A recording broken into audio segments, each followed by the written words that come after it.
नमस्कार, NDTV India के इस सोशल मीडिया पेज पर आप सभी का स्वागत है। मैं हूं सोहित मिश्रा।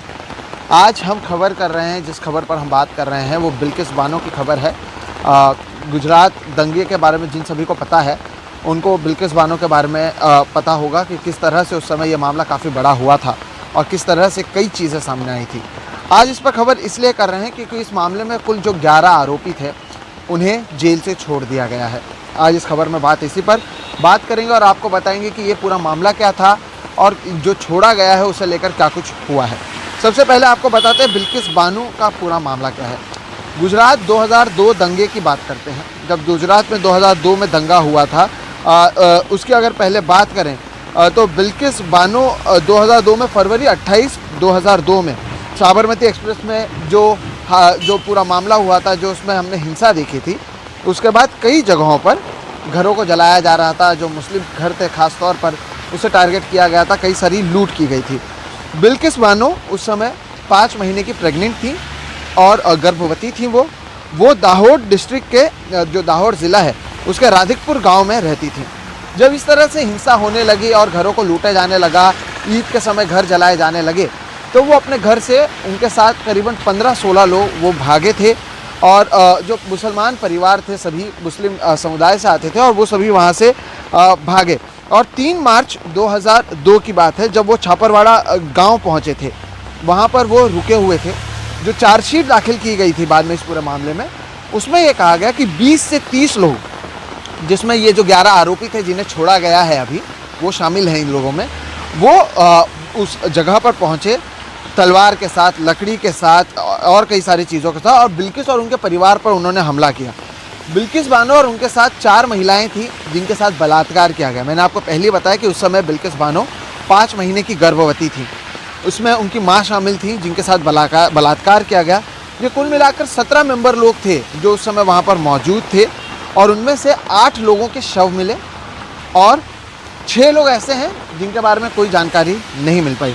केवल बिल्किस बानो, एक शख्स और 3 साल की एक जो बच्ची थी, वो इस पूरे हादसे में बच गए, इस पूरे हिंसा में बच गए। बिल्किस बानो के बारे में जो जानकारी मिली है, ये मैं एफआईआर और जो उस समय की जानकारी है उससे पढ़ के आपको बता रहा हूँ। बिल्किस कम से कम 3-4 घंटे तक इस पूरे हिंसा के बाद वो बेहोश रहीं।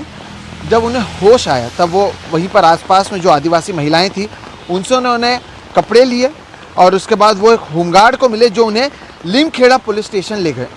ये ज़रूरी है क्योंकि लिमखेड़ा पुलिस स्टेशन में कांस्टेबल सोमा भाई गोरी के सामने उन्होंने अपनी पूरी दास्तान बताया कि क्या कुछ हुआ है, किस तरह से अन्याय हुआ है। बाद में जो सीबीआई की ओर से मामला दर्ज किया गया, उसमें ये कहा गया कि गोरी ने कई सारे जो आरोप बताए गए थे या कई सारी जो हिंसा हुई थी उसके बारे में उन्होंने उसे दबाने की कोशिश की गई, ये सीबीआई का कहना है। उसके बाद बिल्किस बानो ने पुलिस के पास गई, उन्होंने शिकायत दर्ज कराई। उसके बाद उन्हें पुलिस अस्पताल पब्लिक अस्पताल में उन्हें तब ले जाया गया जब वो गोधरा रिलीफ कैंप में पहुंची। ये पूरा मामला बाद में बड़ा बना जब जो ह्यूमन राइट्स है, नेशनल ह्यूमन राइट्स कमीशन है, और सुप्रीम कोर्ट ने इस पूरे मामले की जो जाँच है वो बाद में सीबीआई को सौंप दी। सीबीआई ने पाया कि जो पोस्टमार्टम किया गया था वो सही तरीके से नहीं किया गया था और इसके अलावा ऐसे कई शव मिले थे जिसके स्कल यानी जो खोपड़ी है वही नहीं थे। ये सीबीआई का कहना है कि ये जानबूझ के किया गया ताकि उनकी शिनाख्त ना हो सके, उन शवों की शिनाख्त ना हो सके। इसके बाद बिल्किस बानो को कई सारे धमकी मिलने लगे, जान से मारने की धमकी मिलने लगी, जिसके बाद ये पूरा जो मामला था वो गुजरात से महाराष्ट्र शिफ्ट कर दिया गया। मुंबई में कुल 19 लोगों के खिलाफ ये मामला दर्ज हुआ, जिसमें 6 पुलिसकर्मी भी शामिल थे और एक सरकारी डॉक्टर भी शामिल था। और एक स्पेशल कोर्ट ने जनवरी 2008 में इन सभी लोगों को 11 लोगों को आरोपी दर्ज किया गया, उनको आरोपी माना गया इस पूरे मामले में।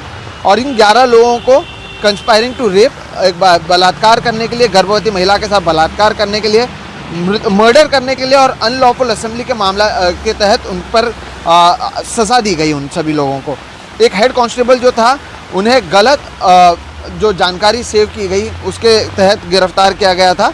और 7 लोग ऐसे थे जिन्हें छोड़ दिया गया था क्योंकि उनके खिलाफ सबूत नहीं मिले थे और एक शख्स की इस पूरे मामले में मौत हो गई थी। तो ये पूरा मामला था बिल्किस बानो का। अब हुआ ये कि ये जो शख्स थे, ये लोग 15 जो आरोपी थे, इन लोगों ने 15 साल लगभग बिता लिए थे जेल में। एक शख्स जो इनमें से था वो सुप्रीम कोर्ट पहुंचा, कहा कि हमें 15 साल हो चुके हैं हमें अब छोड़ दिया जाना चाहिए। जिसके बाद सुप्रीम कोर्ट ने गुजरात सरकार से कहा कि आप एक कमेटी बनाइए इस पर और उन्हें इसकी जांच करने दीजिए। और कमेटी ने जब इस पूरे मामले पर बैठक की, उसके बाद कुछ महीनों तक ये बैठक चली और बिल्किस बानो को छोड़ दिया गया। माफ़ कीजिए, बिल्किस बानो के जो आरोपी थे वो 11 के 11 आरोपियों को छोड़ दिया गया। जब उन्हें छोड़ा गया तब उन्होंने मिठाई भी बांटी।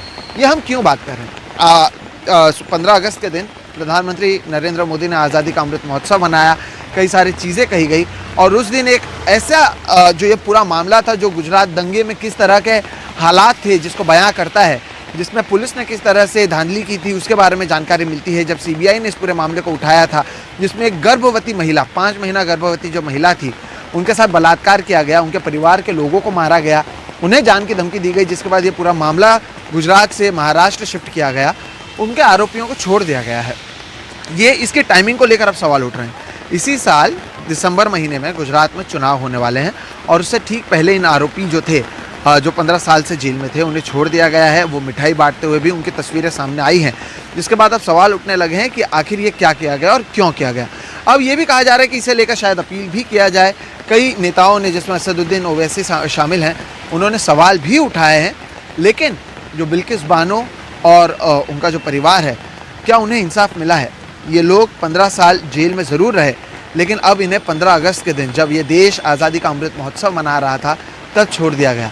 इसलिए हमने आपको ये पूरी कहानी बताई, किस तरह से काफ़ी समय तक उन्हें इंतज़ार करना पड़ा था। 2019 में जब सुप्रीम कोर्ट ने कहा, तब गुजरात सरकार ने 50 लाख रुपए का मुआवजा देने का जो आदेश था वो सुप्रीम कोर्ट ने दिया था, जिसके बाद गुजरात सरकार ने उन्हें 50 लाख रुपए दिया। उससे पहले गुजरात सरकार इस पूरे मामले में 5 लाख रुपए देने को तैयार थी, जिसके खिलाफ बिल्किस बानो सुप्रीम कोर्ट तक पहुंची थी।